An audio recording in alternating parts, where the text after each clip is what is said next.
أعزائنا الزمهلاوية في كل مكان، السلام عليكم ورحمة الله وبركاته. أهلا بيكم في فيديو جديد. النهاردة هتكلم وأنا قاعد يا جماعة، معلش سامحونا عشان بس رجليا بتوجعني شوية.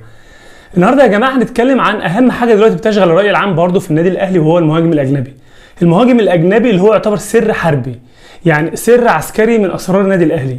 محدش عارف حاجة خالص. قالوا سوزا ما طلعش سوزا، قالوا لا ندري لا ماتا ما طلعش لا ندري لا ماتا، قالوا موليكا مش عارفين برضه ما طلعش موليكا. فدلوقتي المهاجم قالوا لاعب غيني ما طلعش اللاعب الغيني. فدلوقتي النادي الاهلي عامل يعني تحصين جامد جدا على المهاجم الاجنبي. محدش اي حد يقول لك ان المهاجم الاجنبي هو فلان الفلاني ما تصدقوش، لان في تعتيم اعلامي رهيب رهيب رهيب. فهل الصفقه ما خلصتش؟ هل كولر مش مقتنع بالصفقه اللي النادي الاهلي جهزها له فبيدوروا على حد تاني؟ محدش عارف. لكن اللي حاصل دلوقتي ان مفيش مهاجم اجنبي صراحه، لا حد عمل كشف طبي ولا تم التعاقد مع حد زي ما قلنا قبل كده. للاسف كانت اخبار مش صحيحه، كل اللي قال الاخبار دي طلعت اخبار مش صحيحه. مفيش حد تم التعاقد معاه. سوزا بعد، طبعا في مشاكل في التعاقد. لا ندري برضه نفس الكلام، مفيش له لاعب اسبانيول الافريقي هو. فما فيش حد دلوقتي صراحة تم التعاقد من الاهلي معاه او تم حتى الاتفاق معاه او حد عمل كشف طبي. فاي حد يقول لك اي حاجة ما تصدقهاش، يعني لسه بدري قوي. الحاجة التانية في لفتة جميلة جدا جدا جدا من النادي الاهلي ومن الكابتن محمود الخطيب، تم تعيين الكابتن مؤمن زكريا في منصب اداري في قطاع الناشئين في النادي الاهلي. يعني انا شايف ان دي بالدنيا كلها، يعني الحاجة النفسية والحاجة اللي هي الانسانية دي بالدنيا بحالها صراحة. مؤمن زكريا لاعب ادى النادي الاهلي كتير، وادى نادي الزمالك، وادى منتخب مصر كتير، وكان في نظري انا الشخصي كان احسن لاعب في مصر. كان بيجي من الحته العاميه دي ويخطف اجوان ايه عجب نفذها مع الزمالك ومع الاهلي كتير ومع منتخب مصر. فمؤمن زكريا بيتم تعيينه في منصب اداري في قطاع الناشئين في النادي الاهلي. بنشكر مجلس اداره النادي الاهلي على اللفته الانسانيه الرائعه المحترمه دي، يعني حاجه بصراحه جميله. النقطة اللي معانا بعد كده أحمد مرتضى منصور، رئيس النادي الأهلي، رئيس نادي الزمالك الحالي، اللي هو تعرفين يتعين إزاي. خرج بتصريحات قال لك إن زيزو، مفاجأة بقى، زيزو لم يتم، يعني ما جالناش عرض، ما جاش لنادي الزمالك عرض. أمال كل الكلام اللي حصل ليه؟ قال لك لأ. ده بيرجعنا للفيديو اللي أنا قلته امبارح. أنا قلت لكم امبارح في بديل لزيزو، وقلت لكم إن بديل زيزو بيرسيتاو لاعب النادي الأهلي، بيرسيتاو. فهل مفيش فعلا عرض جه لزيزو؟ كان مجرد كلام؟ امال الكلام اللي اتقال ان هو وقع في احدى القافيهات في المعادي كان ايه؟ لكن احنا جبنا خبر تاني واتقال، وانا قلت امبارح ان نادي الهلال الشباب السعودي بيدرس كنسلة صفقة زيزو، هيكنسل صفقة زيزو وهيتعاقد مع بيرسيتاو. فقلت حتى ده خبر كويس للزملكاويه ولا وحش؟ وخبر كويس للاهلاويه ولا وحش؟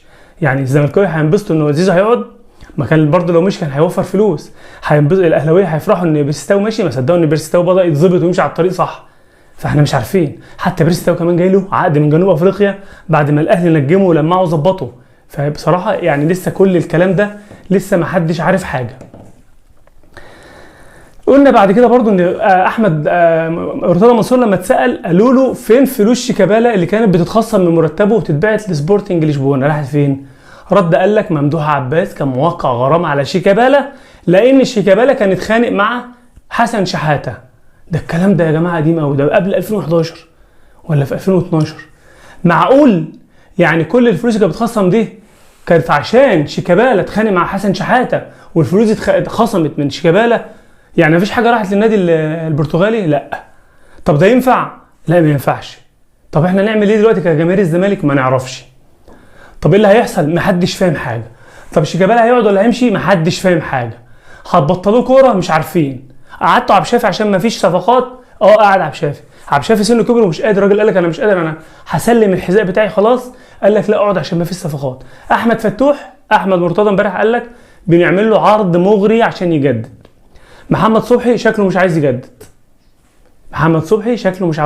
احمد فتوح اتعمل له عرض مغري، بس احمد فتوح قال لهم انتوا هتجيبوا لي منين؟ حتى لو عملتوا لي اغراء وجبتوا لي عرض كبير هتدفعوا لي منين وانتوا معاكم فلوس؟ فنادي الزمالك داخل على مصيبه وداخل على كارثه.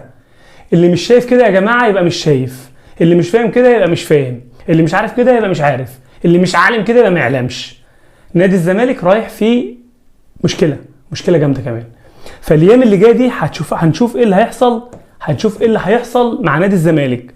لان احنا كل يوم بنطلع صوتنا راح في ان نادي الزمالك لازم حد يقف جنبه، في ان نادي الزمالك لازم حد يحل مشاكله، في ان نادي الزمالك المجلس ده المفروض يمشي، محدش بيمشي.